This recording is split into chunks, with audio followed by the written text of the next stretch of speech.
You're listening to the AmWritingFantasy podcast. In today's publishing landscape, you can reach fans all over the world. Query letters are a thing of the past. You don't even need a literary agent. There is nothing standing in the way of making a living from writing.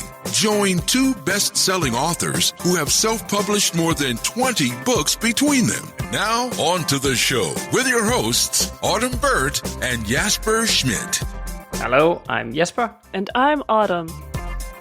This is episode 98 of the AmWritingFantasy podcast, and today we are going to give you one of our, well, let's call it entertaining top 10 lists, where we alternate by giving you 5 each, and the topic is mistakes that amateur writers make. So this should be fun, Autumn. It should be really fun, and I didn't want to say anything before we actually started recording, but do you know how easy it was to come up with topics for this one?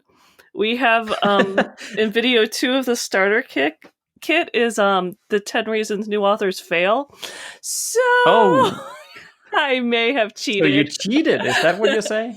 No, I was really proactive, and I happened to have come up with this list about 2 or 3 years ago. That sounds like cheating to me. It would.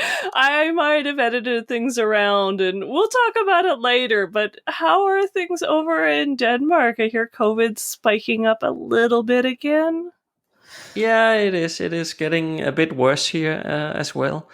But yeah, I don't know. COVID is not an interesting topic to talk about. Well, good. Well, how are things otherwise? You were still refereeing and everything, I take it. And packing.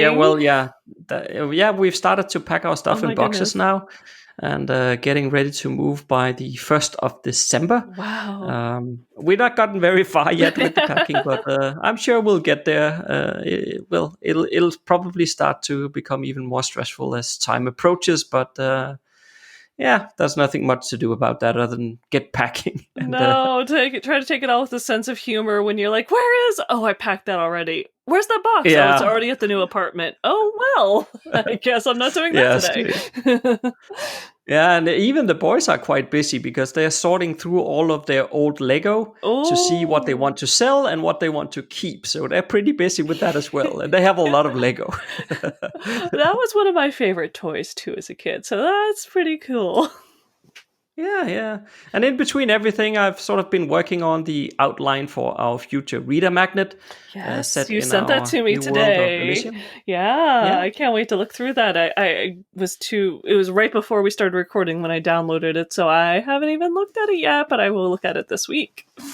Yeah, I'm really looking forward to start writing some fiction again. It's been a long time. I mean, this entire year, basically, we've been focusing on our nonfiction stuff with the plotting guides that we published earlier this year in the summer, or slightly after summer. And then the courses that we've been really busy recording over the past few months. So it's just been a lot of nonfiction, which is great. But I am looking forward to writing some fiction again, I must admit. I completely understand because, as you know, I'm full-time graphic artist and writer and AmWritingFantasy and whatever else.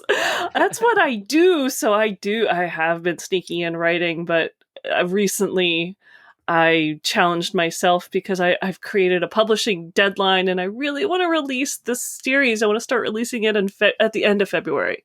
But that means to stay on track, I have to finish. I'm on book 2 out of 3.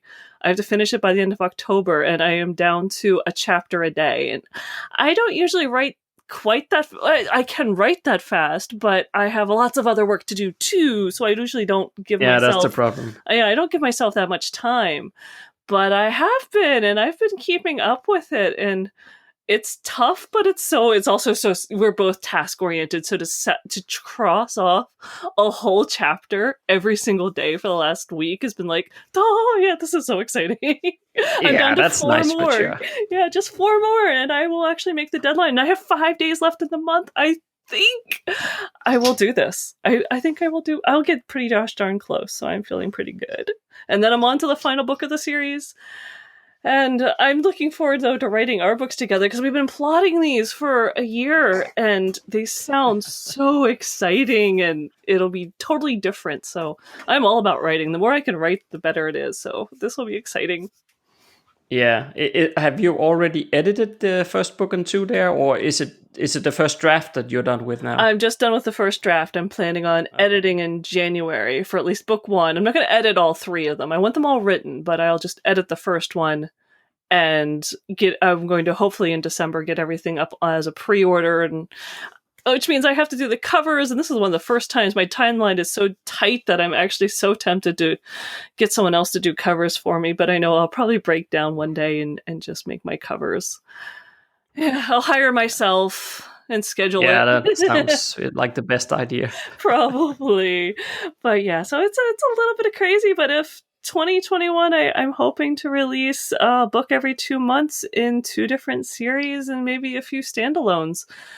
And plus be writing with you, and plus I've got a little ghostwriting thing on the side, and plus I've been helping 2 new authors with their work, so I'm a little busy. Plus everyone in AmWritingFantasy and all the courses and all the students, and I'm up 12 hours a day doing this, but I love it. I love it so much. Yeah. So it's good. Well, that's the most important thing, right? It is. A bad day writing is better than a good day at my old office, so I love it here. A week on the internet with the AmWritingFantasy podcast. So this one is the last reminder about the upcoming episode 100, which is going to be an Ask Us Anything episode.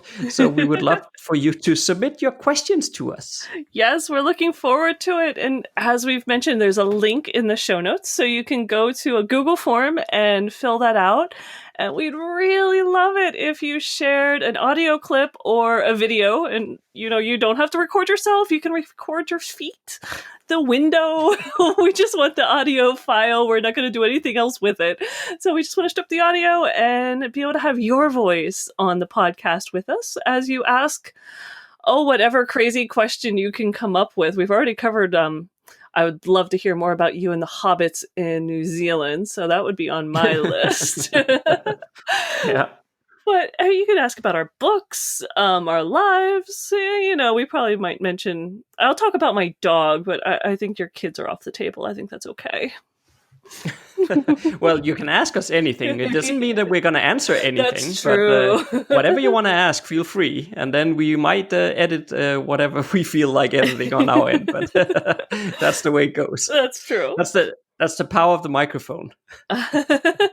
We can always come... we can use the audio and kind of, learn to be political and divert the question to whatever answer we feel like giving. It's like the best of politicians that doesn't really they don't answer the question that was asked. Yeah, you always answer with an answer, with a question. Answer a question with a question, and it just keeps going on and on and on. Yeah. Indeed. But otherwise, I also feel like it's been a fairly busy time in the AmWritingFantasy Facebook group. At least there's new people joining all the time, which is awesome to see. It is, and it's been so active. I've missed out a little bit over the weekend because I was tied up with something else. But every time I go in there, there's always someone waiting to get in, and I feel bad, even if it's only a couple hours. But we can't keep up with them. But it's wonderful. Absolutely, yeah. And I think there is... What I really like, to be honest, is that there's a lot of... Not only that there's a lot of engagement, that is, of course, nice, but also that, in general, it's very far in between that somebody sort of breaks the group rules and posts like self-promotion. It happens once in a while, but it's actually pretty rare. It is. Most of the posts are genuine, like, inspirational stuff, or asks for help or feedback or something like that. And there's always a lot of people pitching. And I mean, I think we've sort of passed a critical mass in the group, meaning that there's always a lot of responses when people post, which I like to see. Oh, yeah. If and we some go good back, responses. They're chatty. Yeah, and good helpful. responses. Yeah. Yeah, because if we go back like 1.5, 2 years, it was much quieter. It was a bit more quiet in there, and I think there just wasn't enough people. But we're sort of getting to a stage now where there's enough people in there where you're gonna get a response. Yes. Almost, I wouldn't say guaranteed, but almost guaranteed. If you ask a question in there, somebody will make a very insightful response for you. So that's great. Yes. And so if you're on I really Facebook, enjoy that. yeah, if you're on Facebook, come join us on Writing Fantasy, and I promise I'll try to get in there a little more often. And on to today's topic. All right, so I think actually, first off, at least when I look down my list here, Yes. I think I have to say for start that the listener probably knows some of what I'm going to share already. At least if they're a bit experienced with writing. If they're all new to writing, then maybe not. I don't know, but probably the listener will know some of it. But they are all things, at least on my list here, that can improve your writing and also help to make it read more professional. So I guess the listener can use our top 10 here as sort of a checklist to see if they are on track with everything. If they already know it, then they can sort of be happy with checking off and say, yeah, I have it under control. Or you can also feel good at the things that you're maybe not doing, in the sense that it'll give you a few opportunities where you can improve upon your writing. Yes, I actually, all joking aside about the starter kit, and actually it's not joking, the second video really is 10 reasons new writers fail, but I thought about it. I almost sent you an email earlier today saying, should I focus on things I see a lot of that new writers do as an editor and as a coach, or should I focus on things that I think are the most important, that if you do, this is a really bad thing? So I actually decided in the end, I came up with 8 total, and I combined them and merged. I merged my lists so that I have a top 5 that I see fairly commonly and are pretty critical, sort of like what you're saying. You really try to not do these. The bottom 3 are more like, well, it's not that big of a mistake. You'll survive that one, but the other ones are a little more painful. So that's how I differentiated up my list. I resisted emailing you. I figured I could figure this out on my own. Yeah, okay, cool. I've tried to rank mine in order as well, so that it goes from sort of the smaller stuff to the bigger problems. Okay. Sounds good. I think I did that. Now I'm looking it over very quickly going, did I do that? I think I did that. Yeah, I think I'm good. Okay, I'll stand with it, and if I change my mind at the end, well, it's because I didn't pay attention to my order. Fair enough. Nobody will know unless you say it out loud. I know. If I get to like number 3 and go, no, that one should have been 4. Darn it. Yeah. And then maybe also in the end, maybe we can try to see if we can. So I have 5, you have 5. And then maybe we can see if we can agree on one out of all of those 10 that is like the worst one. Okay, sounds good. And I will not be surprised. I bet we have overlap. So our listeners will have to forgive us if we don't quite have 10, because we psychologically just always come up with similar things. Yeah, and if you have listened to some past episode where we are doing these lists, then you will know part of the fun is to see how much overlap we actually have. That's right. So we have not coordinated any of our 5. I have 5 that I did in isolation, and Autumn did the same. Yes. So we'll see how much overlapping there is, and how much we agree. Or maybe we can surprise each other. Who knows? I'm thinking overlap. Lots of overlap. You're thinking, no, not really. Yeah, no. It would be fun to see. And maybe I'll share my last 3, because one of them is very, very new that I've noticed more of a trend of. So I've got that one in reserve, and we'll see if you come up with it. But yeah, I will do my best to keep score again, but I'm ready whenever you are. If you want to start with your number 5 mistake that new authors make. Okay. I'll make a go for it. All right. So my number 5, actually, the funny thing in my notes, I won 1, 2, 3, 4, 5, meaning that number 5 was the worst and number 1 was the least worst. So now you want me to start with number 5. It's like in the wrong way around. So I'll do the one, not the one that says number 1 in my notes, which is then number 5 in your notes. That's one difference. Yeah, my number 1 is the worst. Right. Okay, so this one is small talk in dialogue that doesn't have any relevance to the story. So that'll be something like, wow, it's really raining this morning. Yes, it is really pouring down. Yes. I got all wet coming here. That's not interesting to the reader, right? No. It's just filler words, and you need to avoid that kind of thing. Yeah, that's absolutely. I don't actually have that one on my list, so you did surprise me right off the bat. Very, very good. But I agree. I've read a lot of dialogue where you're like, there has to be a point to this. There's a point to this, right? Please let there be a point to this. And yeah, there's none. It could just be cut. Indeed. I mean, and I think I cannot remember which episode it was, but I do remember in the past that we've also talked about the fact that when you, as the writer, put something on the page, the reader will think that this is here for an important reason. That's why I'm reading it. Otherwise, it wouldn't be there. Right. And then if you have all this kind of talk about, it's really raining this morning, and okay, have a good day, see you later, and then they walk off, the reader will be like, what? What was the point of that? Yes. It makes you shake your head and you lose a little bit of love for the novel. So don't do that. That's a very good point. I'm impressed. All right, thank you. Yeah. That's a good start for me then. That is a very good. I don't know if anyone's winning, but yes, I think you're doing great. All right, so Well, it depends. I mean, if I surprise you 5 times, then I'll say I'm winning. But if you surprise me 5 times, then we're not keeping score. Oh, hey, that does not sound fair. Who's making these rules? I don't know, not me. Yeah, one of your kids, I think. No. All right, so my number 5 is on expectations. I think it plays into the psychology and author doubt, writer doubt.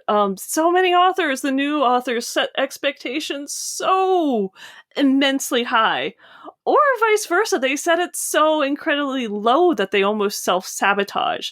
So I think it's better to set a realistic that this is sort of hard work. Book 1 is hard. If you go into book 1 in love with it, but knowing this is going to be probably the hardest book you write, and that you will get better, and that it takes a series or several books to really learn the ropes and maybe feed all your hungry readers and gain a following, and then that's when you start making some waves, especially after you finish your first series. So I think very few brand new first-time authors launch major careers with just one book. So I think I just see those hopes and dreams that just writing this first one is going to be everything, and it really should be more like, this is just a marathon. This is just the stage 1. This is my learning curve. I knew a very well-known author who once joked that she was so glad she released her first book under a pen name, because then she could say that was not mine, because you improve so much. So that would be one of the mistakes I see so many new authors make, that they just put too much pressure on themselves for book 1. Just write it, learn from it, know you'll learn from it, and don't make it an avalanche when it's just like a little puddle. Yeah, actually this morning I was listening to Joanna Penn, and she was saying how she was citing off another article, which I'm sorry, I can't remember which one it was, but the point was that she read an article in which it was stated that the breakaway novel, in the past, sometimes people would write one novel and it would just take off. Oh yeah. And the point of this article was that it's getting less and less frequent that thing happens, because we have this sort of binge culture nowadays. Also, the same thing with Netflix or HBO or whatever you're watching, Hulu or whatever. There's more a mentality or culture today where there's just a lot of options. So you have vast majority or a huge amount of stuff you can watch, and you can see what you want to see, but it's not like one thing and then everybody. Well, okay, so of course sometimes there is Game of Thrones or whatever, and then everybody will watch it. But in general, that's very, very rare nowadays. Yeah. It's getting harder. If you're setting your expectations for getting that lightning in a bottle kind of novel, then it's not going to happen. I'm sorry. No, it's not. It would be amazing if it did, but that's not what you should set your hopes on. And I mean, really, the best advice is to do sort of what I'm doing now. Write all 3 books in a series before you release the first one, because then you can go back and write the first one again. So it's technically your 4th book that you've written, and it'll be so much better, and you'll have learned so much, and it'll be so much better to release it, and you can release the whole series, and you'll be that much further ahead, because people like to finish things. They like to binge. So just feed that and don't stress too much about book 1. Feed the monster. Feed the monster. Yeah. Okay, so my next one here is it's pretty basic, pretty simple, to be honest, and really quick, but it is important. Okay. And this one is about not including sensory information in your writing, things like sounds, smells, what it feels like to touch the object that the character is holding, and so on. Because this really helps to immerse the reader into the story, and your writing just becomes much, much more engaging as a result. So when you're not including sensory information, that's really a telltale of amateur writing. Very true. Simple. I love that one too. And I don't have that one, even though it's actually in the starter kit. That is one of the ones that is listed there. So very good. But I didn't include it in this one, but that's sort of definitely a passion of mine. And I find that even when I'm writing currently, every once in a while, I'm like, I'm on the visuals. I'm stuck on visuals. If someone glances at one more thing, I'm going to scream. Yeah. So you need to, I mean, sometimes that's what editing is for, but do your best to use all 5 senses at least once in a chapter. It's a pretty good way of, working at your writing, looking at your editing. It's a good goal. Try it, and it'll improve your writing so much and improve your descriptions. You won't be repeating yourself, because if something smells and then you see it and then you touch it, those are all different senses and different descriptions, and it'll just make everything feel so alive. So I really like that one. Very good job. You're not winning, though. Just to be clear, you're not winning. Well, I'm not sure I agree. But we'll settle that in the end. It depends on the score, I would say. You could say that. I went with a tried and true that I think has been true for so many new authors, and is a huge, I don't know if it's a learning curve or just a rite of passage, and that is losing steam in the middle of your first book or the book you're writing. And either you give up on it and go to the internet and go to Facebook or Instagram and say how stuck you are, or you pick up a new story instead of finishing the one you're writing. And so then you're constantly and forever writing your first novel because you haven't finished one yet. And you just have to buckle down. I hate to say it. I don't know what other way of putting it, but you have to buckle down and keep going and stick it out and at least finish one and maybe publish it, and it'll be better if you do that. Don't get lost in the muddy middle. It's so many authors don't get past that one point. Yeah, that's also very true. That's also a good one. You're just saying that. I just feel like you're just saying that to make me feel better. Do you? No. All right. No, it is a good one, for Okay. sure. No doubt about it. I was just trying to... So we're now on number 3, right? We are on number 3. We're on the middle one. Middle one, okay. Yeah. So I have a few examples in this one, actually. Oh, excellent. I like examples. Yeah. So this is about using the same sentence construction over and over again. So if you're, for example, writing something like, he walked to the door, he opened the door, he entered the room. Well, when I say it out loud like this, you can already hear how bad that sounds, right? But if instead that you vary your sentences, then it'll come across as much more professional. As an example, if I use the sensory information that we just talked about a moment ago, with the same sentences that I just made an example of here, then it could be something like, he walked to the door, the handle felt cold in the palm of his hand as he turned it. A foul smell forced its way into his nostrils as soon as he opened the door. Wasn't that much better? That is very nice. Much better. Great example of your previous one and this one. How's that since the numbers? It's very good. I like that. And it's almost like you listened to our recent podcast on don't start sentences with this word. Oh, yes, that's true. Yes. I didn't even think about that, but now that you say it, yes, that's right. You did a fantastic example for that podcast. So if anyone else wants to have a fun, go listen to that one as well. Yeah, I can't remember which number it was, but you can find it in the feed. If you just scroll through and find the one that says something about don't start the sentence with this word or something like that. I think it was called. Exactly. And it was fairly recent, so it's not like you're going to go back months. It should be just, 8 episodes back or the most. So that's, yes, I agree. And we've covered that recently. So that's a very good example. So mine, again, is different. This is like the most non-overlap we've ever had with one of these lists. I don't know what's going on. This is strange. I'm worried. We're not on the same wavelength for once. What's going on? I don't know. I think somebody cheated. That's my goal, guess. You saw my list somehow. Actually, we just screen shared, so you might have you might have seen my list, and you're like, I'm changing them all. All right. My middle one, my number 3, is not making writing a habit.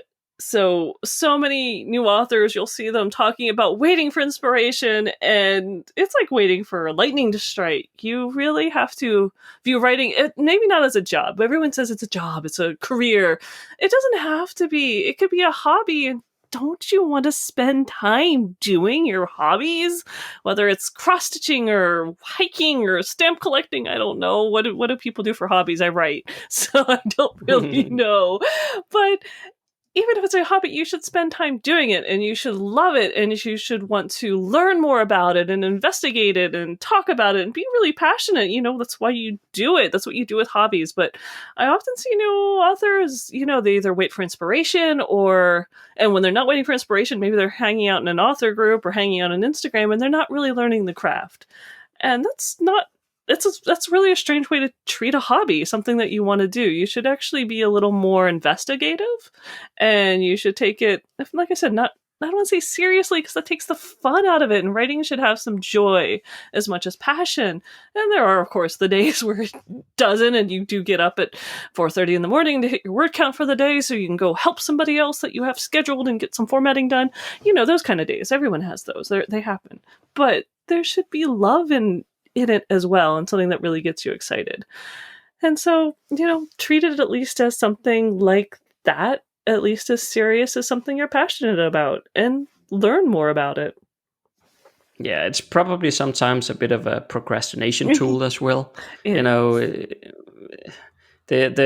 don't have the inspiration right now. I think it's also, I won't say all the time and always, because I'm sure that some people have good reason for whatever they do, but in a lot of instances, at least, let me put it like that, I think it also is an excuse.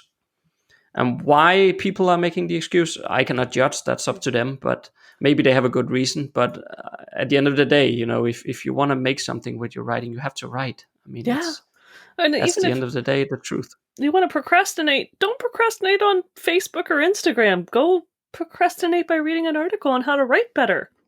That's at least useful procrastination. Yeah, to some extent, but at the same time, you only learn to write by writing, right? Very true.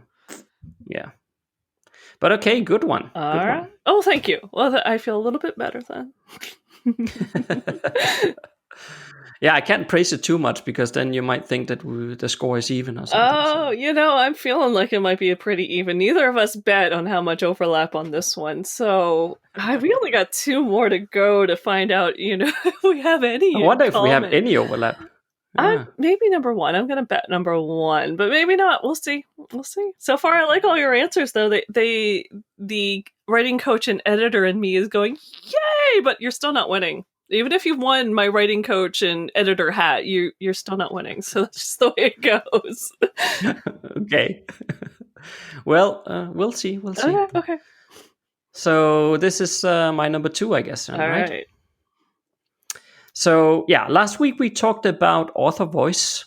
So can you guess what I have as my number two then? Character development. Nope. I had to throw in a curveball. Nothing's been aligning today, so okay. Fine. Author voice. Yeah, it's about having too much author voice. Oh, interesting. Yeah, because I think the amateur writer can sometimes try too hard to sound very professional. So as a consequence, they will start using too many analogies, they add too much description, and so on and so on. In an attempt to try to show off their creativity and their writing skills. It could also be maybe trying too much to sound like Tolkien or something like that, or maybe another fantasy author that you adore. But as a result, it just becomes too much. So I'm just saying, don't write in a fashion that forces the reader to reread sentences because it's so complicated in the structure. The writing needs to flow smoothly and pleasantly, and not in a very abstract way that it's very difficult to get the meaning of what you're trying to say.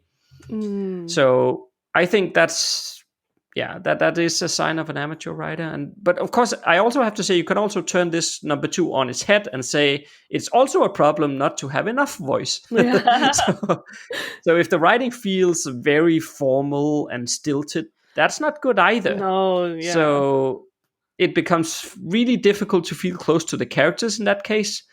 So yeah, it is like a fine balance to walk. But developing author voice, that's something we covered in last week's episode. So go back to listen to episode 97 if you haven't done so already, and all the details will be shared there. But I think author voice is important in not having too much of it, but also not having too little of it. Yes, it's sort of like the quote, kill your darlings, kill out the flowery language and things like that. But I do like this one because, yeah, you're right.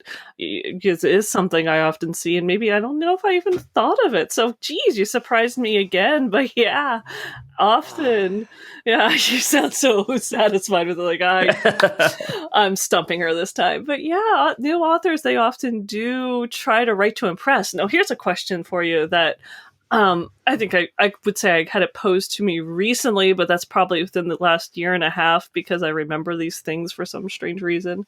But okay. How do you feel about using words that, like when I do an editing or spell check, I get this error that's like, even a knowledgeable audience may not be familiar with blah blah. Do you think all language should be simple, or can you use some complicated words that maybe some people are going to have to go check out the dictionary for? I would say the only places where I feel it's okay to use very complicated language is if it's because of the character. If the character is just the type of person who uses very complicated language, then it is absolutely okay to do it. But then you need to do it in a way where the fact that you don't understand what he's saying is part of the gimmick, right? So it's not like he's sharing very important plot details that you need to understand, and then nobody gets it. That's not going to work. No, but that if it's wouldn't like work. but if it's part of his quirk, that he's a bit weird and he talks very complicated, then that's absolutely fine. But in all other cases, I would say no. The writing has to flow smoothly, and so that you don't get pulled out of it and have to go and look at the dictionary to just understand what you read. I mean, it has to be a pleasant experience, and it's not pleasant if you almost feel like stupid because I don't understand what it says, and probably I should understand, but I don't, right? And then you feel stupid as a reader. That's not good. That isn't good.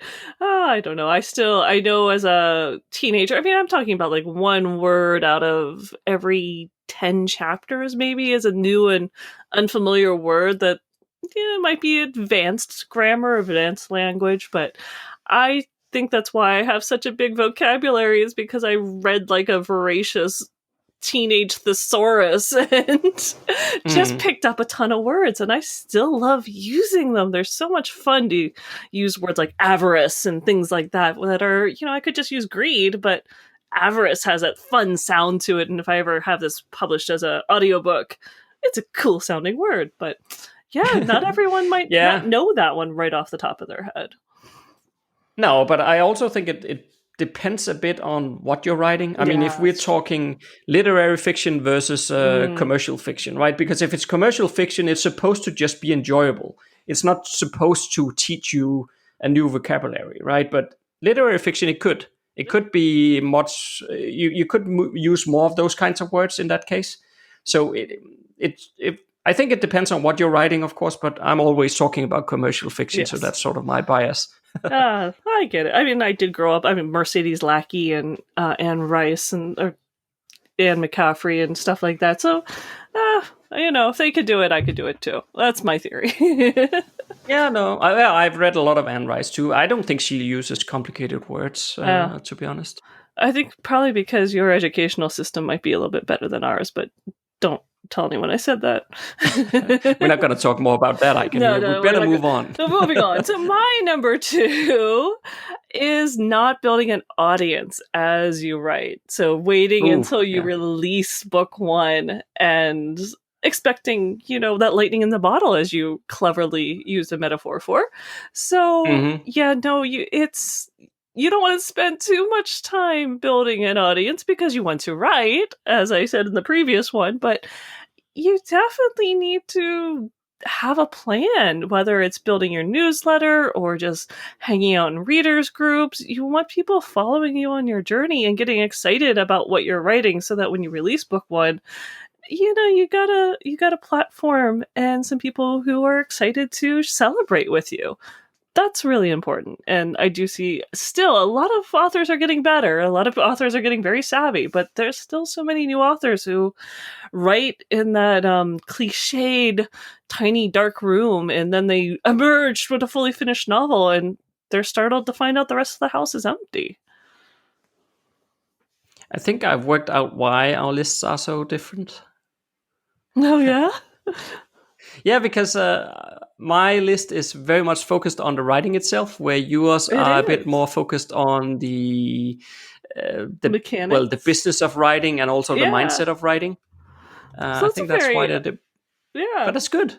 I was going to say, as you shuffle these together, you're getting a very kind of complete list, from the technique to the business of it. So I guess that makes sense. Well, see, I'm glad I didn't send you that email, because I might have changed my answers, and then the listeners wouldn't have had such an interesting experience. No, that's good, and definitely building an audience. That's hugely important, and yes, we've talked multiple times in past episode. Also on the AmWritingFantasy YouTube channel, there's multiple videos there as well about building email lists and why it's important. So I don't think we need to labor that more here, but it is just so incredibly important. So it cannot be said enough. Absolutely. All right, so we're on to the last 2, or I suppose the last one each. So our number 1 worst mistake. I'm wondering, will it still be no overlap? I can't imagine. I have a feeling it will now, because maybe yours now that you figured out the trend. Unless yours are writing related, then there will probably be no overlap. Well, it might be. Let's see what yours is. Okay. So the worst one I have on my list is head hopping. So this is when you are in one character's head, seeing what that person sees and hears, and you get the character's thoughts and so on. And then a sentence later, we are in another character's head. Yes. I actually read a book quite recently that from time to time had a tendency to do head hopping. Uh-huh. And I just tell you, it's really jarring and really confusing. It is. So, I mean, moving from one point of view character to another between chapters is absolutely fine. You know, I do it, Autumn do it, George R. Martin do it. Absolutely. So yeah, there's nothing wrong with that. I like that crowd that you mentioned. Yeah. But I agree. Head hopping when it's literally sometimes it's between sentences, much less paragraphs. It is definitely one of my pet peeves. I remember reading a book once where it was a character looking across at someone shaking out a picnic blanket, and then the next sentence was the person shaking out the picnic blanket, and I was like, what the is going on? I was so lost and confused, and I think I might have stopped the book right there, or at least I started skimming and just saw if it got any better, and I think eventually it settled into one character, and even then that was confusing. It's like, why did you choose that one and not the person over there? So that's a bad one. Yeah, it is a bad one, and you really have to learn to master the point of view stuff, because same thing, if something is happening behind the character can't see it, so you can't describe what it looks like behind him, because it's, or her, because if the character can't see it, you cannot describe it. That's just it. And you can't just hop to another character who can see it, because that's convenient.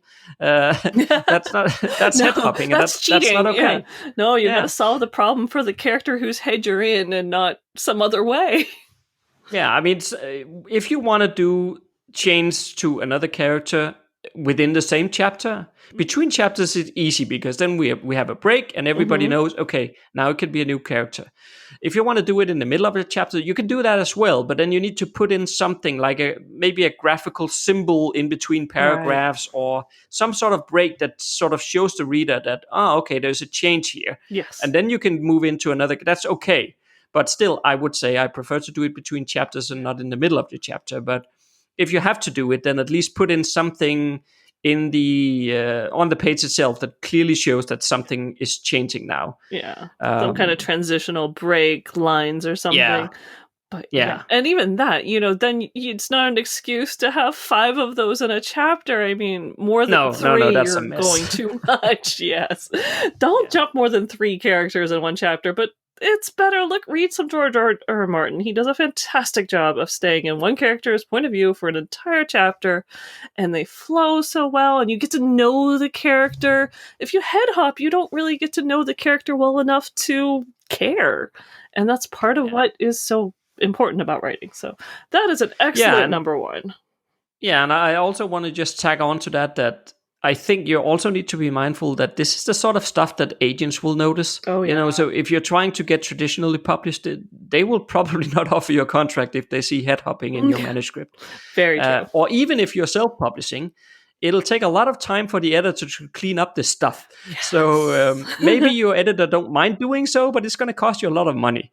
Yep. So I think you need to get this under control. Definitely. I concur. And I think if I was doing writing techniques, that would be my number 1. But I was focused on something different, even though this is sort of a writing technique. So my number 1 is writing the story with absolutely no plan for your first book, and just thinking you're going to tackle your way through it and get there. And not taking the time and realizing there's so much to learn, and there's story structure and character arcs, and the character arcs tied to the plot, and some of that maybe you develop later, but seriously, if there's ever a book, whether you become a full-time pantser or not, if there's ever a book to have a plan for your first book. It'll be a lot less painful. I feel this one like a gut punch, because this was exactly where I ended up. I kind of put this one as a nod to both of us, because it is how I started my first debut novel as well. I got to chapter 3, the characters got lost. I think by chapter 5, I was lost, the characters were lost, and I said, I need structure. And I got structure, and I learned very quickly from there. But I think that might be how they talk about, 99% of people who start off writing a novel fail. This is probably the first hurdle as an author. You hit that point where you're like, I don't know what happens. The inspiration drives up. The characters stop talking to you, whatever happens. I love that joke that, writers are when the characters, the writer's block is when the characters in your head stop talking to you. So this is this is when all that happens, and you need to find a plan to get through that, and to learn to write well, and to write your story. And it's cutting your first tooth as an author is to get through that. So go for it. Get a plan. Yeah, and I could say maybe you want to go to whatever online platform you normally buy your books on. Mhm. And then maybe you want to search for either Autumn's name or my name, and then you find a book called Plot Development, and maybe you buy that one, and then maybe everything will be explained to you. That will definitely help. I mean, the worst case scenario, just go to the AmWritingFantasy blog and put in story structure, and you'll get a couple of articles that will kind of get you... At least get you started. Yeah, get you started, and then you can realize that maybe you should go get the plotting book, because it would help you so much when you start book 2 and you're like, oh, this is what I was supposed to be doing. So, oh my goodness, though, we truly had a list of 10. We did not overlap at all. No, so this is a tough one. How do we conclude which one is the worst of them all? I don't know, because they're all going to hurt you in some way or another. Hurt your writing, hurt the story you're telling, or hurt your author career if you do these. I don't know which ones. We need an independent judge. Maybe the listener should tell us which is the worst one. That could help us out. We need an impartial jury. No, yeah, that'll be cool. So if anybody wants to tell us, then please do. I think I would say that your number 1 there might be the worst one. And my thinking is that if you can't finish the first book because you sort of screwed the whole thing up by not planning anything, then it doesn't matter about small talk in the dialogue or sentence structures or even building email lists. Because if you don't have anything and you're never going to finish it because you sort of drive into the ditch, then maybe all the other 9 items here doesn't really matter too much. I don't know. I like that. That's I'll go sort with of that. where my mind is. I can accept that because it makes me feel like I won. So, okay, sure. Actually, could I change that? No. This has been recorded, and I think I'm editing this one. So, nope, not changing it. Sorry. Wow. Do you want to change so that I edit this one and then you edit next week's episode? No. I'm good. I can fit this one in this week. I'm good. Okay. Well, listener, can you please let us know that you disagree with this conclusion and then pick another one, please? All right. I will honor the listeners' comments, and we will see which one they think is the worst, and then we'll choose the champion. I don't know what we get. No. Okay, so next Monday we are going to talk about the self-publishing landscape. Is it too late to get into self-publishing? Well, tune in next Monday. If you like what you just heard, there's a few things you can do to support the AmWritingFantasy podcast. Please tell a fellow author about the show and visit us at Apple Podcast and leave a rating and review. You can also join Autumn and Jasper on patreon.com/AmWritingFantasy. For as little as $1 a month, you'll get awesome rewards and keep the AmWritingFantasy podcast going. Stay safe out there and see you next Monday.